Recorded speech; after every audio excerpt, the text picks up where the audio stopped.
Welcome to Tiny House, Tanzania, with your host, Stephen Hendricks.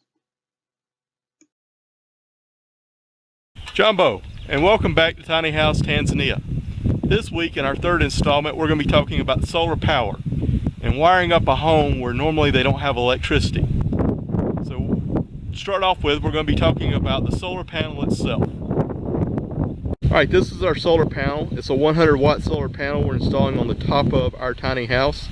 It's a fairly simple installation. There's a small panel in the back with a plug for both your positive and your negative wires. You just screw those in and then you run the wire into the house where you'll run it to a charge controller.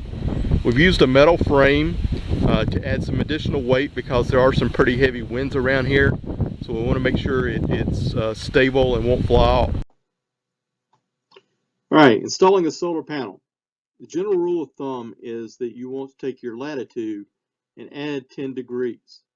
However, when you're in the southern hemisphere, your latitude is negative. You do not want to subtract that number from 10 degrees. You want to go ahead and add a positive number.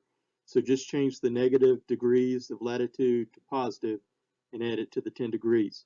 The difference will come the fact that you place your panel facing the north instead of the south. In the northern hemisphere, you would want to face down towards the equator, so you would place it on a south-facing side of your roof. Here in the southern hemisphere, we want it to face north towards the equator, so we place it on the northern side or northern facing roof side. Our latitude on site is -4, so again I make that a positive, add it to 10 degrees. I get a 14-degree angle and I'm going to place it on my north facing roof.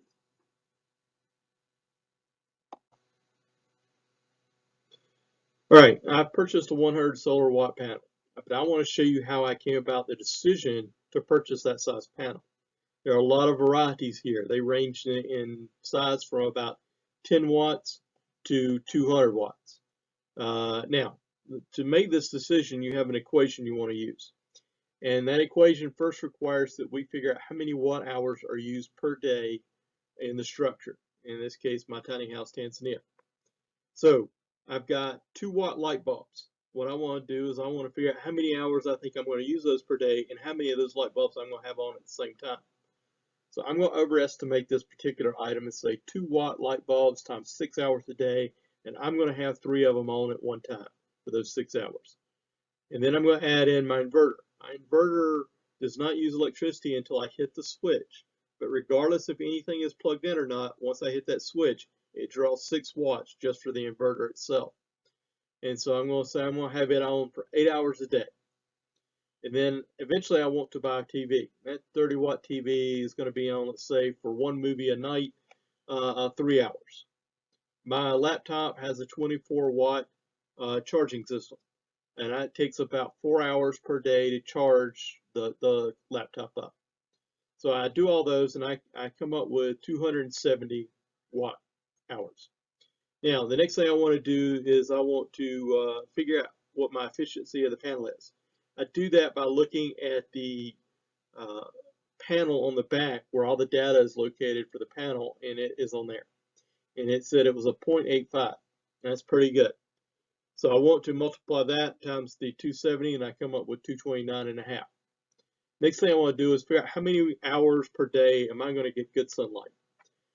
All right, here in this valley we get roughly 12 hours per day. However, those aren't peak efficiency hours as far as the solar panel is concerned.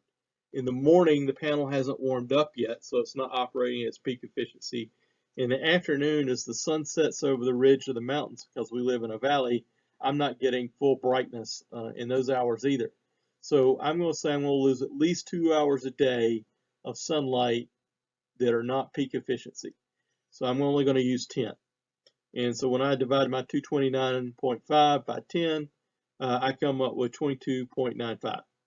Now, I purchased a 100-watt solar panel, which is very oversized for that need. It's better to do your solar panel large in the beginning for a couple of factors. First of all, it's much easier to add batteries than it is to add solar panels. because first of all, you don't have to get back up on the roof to add a battery. It's much easier to connect those batteries together than it is to connect the solar panels together into the charge controller system. In addition to that problem, you have cost efficiency. To purchase say a 50-watt panel will cost me around 300,000 shillings. To purchase a 75-watt panel costs nearly 500,000 shillings. But to purchase a 100-watt panel only costs me 425,000 shillings. So the cost comparison from a 100-watt panel to a 50-watt panel really didn't matter that much to me. In addition, it allows me to add a lot of things on later on. So I decided to go ahead and go with a larger panel for both the fact that it's easier to add batteries than panels and the fact that cost efficiency wise, I really thought I was getting the best deal by purchasing the 100-watt panel. Now, say I want to add that fridge in we talked about earlier in one of the previous episodes. The panel from the back of the fridge I want to purchase says it uses 0.42 kilowatts in a 24-hour period. So if I add that into my watt hours used per day, I end up getting a number of watts used per day, 58.65 is what size panel I need. So my 100-watt panel can handle the fridge. But now we're going to look at the battery. All right, next we want to look at our battery and determine how many amp hours we're going to need in our battery itself. Batteries available here in the Singida region range in size from 15 amp hours to 200 amp hours. However, unlike the solar panel, the price difference between a 100 amp hour battery and a 200 amp hour battery is very significant. So I won't be using that same theory I used on the panel here on the batteries. However, when you start to look at batteries less than 100 amp hours, you do want to use that cost consideration as a factor. I'm also going to be using a 12-volt battery because our solar panel is 12 volt and they need to match up. In addition, that's the most common used here. That plays a factor in converting our watts to amps. First thing we want to do is use that same number we used in the solar panel calculations to determine how many watts that solar panel needed to be. We also need the number of watt hours used per day for our battery calculations. That was 270. And the next thing we want to do is consider how many days we're going to be without a charge. Realistically, here on our site, 2 days seems to be about right. We rarely go without any type of sunlight that would charge the battery. Even in 2 days, we get a little bit of charge here and there. The maximum number of days I've seen without a consistent charge all day long was 3 days, but again, we got charges throughout the day, off and on. So I believe 2 days is a good number for our site. Different areas of the world, you may want to consider different numbers. After that, you want to look at how far you're going to draw down your battery. The less you draw down a battery, a solar type battery, you're going to prolong its life. But you also have to be realistic and actually accept the fact you're going to use some of that battery life. So I'm going to use a 50% drawdown just to go middle of the road, even kill here, and use that number. And then after that, you're going to divide it by the number of volts to convert it from watts to amps. So I've got 270 times 2 divided by 0.5 divided by 12, and I end up with 90 amp hours. Now, after I've looked at this, my 100 amp hour battery is more than sufficient to handle this for at least 2 days, and I'm guessing it would probably go 3 days based on the fact that when the critter ate through the wire and blew out my fuse, killing himself, I was able to use the battery for about 3 days without the TV added in because I have not purchased it yet. So I was still able to get at least 3 days out of that battery without seeing any degradation of the power output. Now, if I wanted to add the fridge in though, I'm looking at 230 amp hours. So by this guide, I would need another 130 amp hours of batteries into my system to make it work. However, again, I don't know what this is going to look like in reality because in our area we have very dry humidity, which is going to affect the performance of the refrigerator. In addition, we have fairly high heat, but I don't have as bad of a problem inside the house, so I might not be as affected in that way. But those can be big factors on the efficiency in determining that 0.42 kilowatts per 24-hour period. So I want to bring one in and test it with my 100 amp hour battery and see if we really notice any degradation in power or not. And the only way to do that, again, is by testing it. All right, our line comes in from outside and goes directly into a charge controller. Now the charge controller has a small fuse on it which protects the unit, and also its main purpose is to protect the battery from being overcharged and damaged in that manner. Now, the first time I installed this, our small furry critter that likes to run around inside, he decided to chew through my AC line, and by doing so electrocuted himself, so I got the smell of fried critter first thing in the morning. But in addition, he blew out my fuse. So we have now replaced the fuse with one I purchased in town and reconnected everything. There are 3 lights on the unit. They are changing color or flash to indicate different things.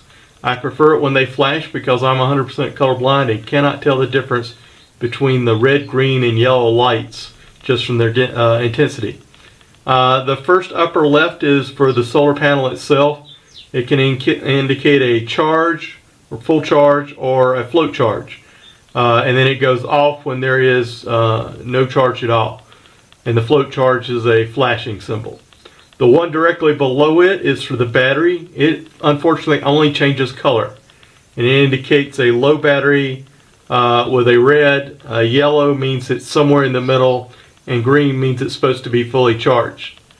Now when I first got it and the fuse blew, unfortunately I spent about 3 days using the power off the battery without being able to apply new charge to it. So I spent the last couple of days trying to get it back up to a full charge. We're still not quite there, even though I'm not sure what the light indicates right now. But I do know from using the digital multimeter, we're still a little bit off from a full charge. The third light over to your right is what's called the working load light. I only use this for the DC system. I don't use this for the AC system because my AC unit has its own fuse control and protection. But that basically lets me know that I've got a load on the system and it is working properly. And like I said, I use this for the DC or the lights in the house, which are all DC lamps. From the charge controller, we come down to a 12 volt 100 amp hour battery. This is one of the larger units, though they do make them larger, up to about 200 amp hours that I've seen locally. The reason why I went ahead and got the 100 amp hour is it will supply all of my personal needs and allow me to get a good test on anything I want to do for the rest of the site, such as if I want to add a refrigerator unit or something like that later on. You'll see the clips on top. The clips, this is the easiest way to connect your AC power unit. The AC inverter has its own protection through a fuse, and so that will protect it as well. As you come here to the side, you'll see I've got it turned off right now, though the light is on, simply indicating it's connected. When it's on, you hear a slight buzz sound, which is another good reason for us to install it here behind the door in the kitchen, is it's kind of far away from my bedroom in case I decide to connect something that needs to be run overnight. Now the only way to get a charge from the inverter itself is to use a plug, like what's here on the side. And what I've done is I've just connected a wire that will then go into the main system. The reason why I've got it off right now is I'm not using any of the AC outlets inside the house, so there is no reason for me to use the power of the inverter. The inverter itself uses some electricity just to convert from DC to AC, so therefore having it on at any time will put a load on the battery and use electricity. So like I said, when it's not in use, I turn it off. Now one of the nice features of this unit is it has a built-in USB plug that will run anytime the battery is connected, whether the charge unit is on or not. So I can charge cell phones without having to run the AC inverter itself using the electricity it would consume in addition to the charge for the cell phone. This saves a lot of electricity to do this, and here we like to try and save as much electricity as possible, just because we don't know how many days we might be without or anything like that due to a storm. So we like to protect it as much as possible and use the entire unit. Alright, as we finish up this week in our discussion of solar power, I wanted to give you an example of just how bright a 2-watt light bulb can be in a home like this. So what I've done for our little experiment here is I'm in the kitchen and I'm set up near the door facing the opposite wall where the pictures are. And I have opened up the shutters in the kitchen area to let light in. So you can barely see that wall across from me. And now what I'm going to do is I'm going to cut on the overhead 2-watt lamp. And you can see how much brighter it made just that wall from just the overhead lamp. The next thing I'm going to do is cut on the task lamp and show you how much brighter it can be after that. These are just two 2-watt lamps and the effect that they had on this room.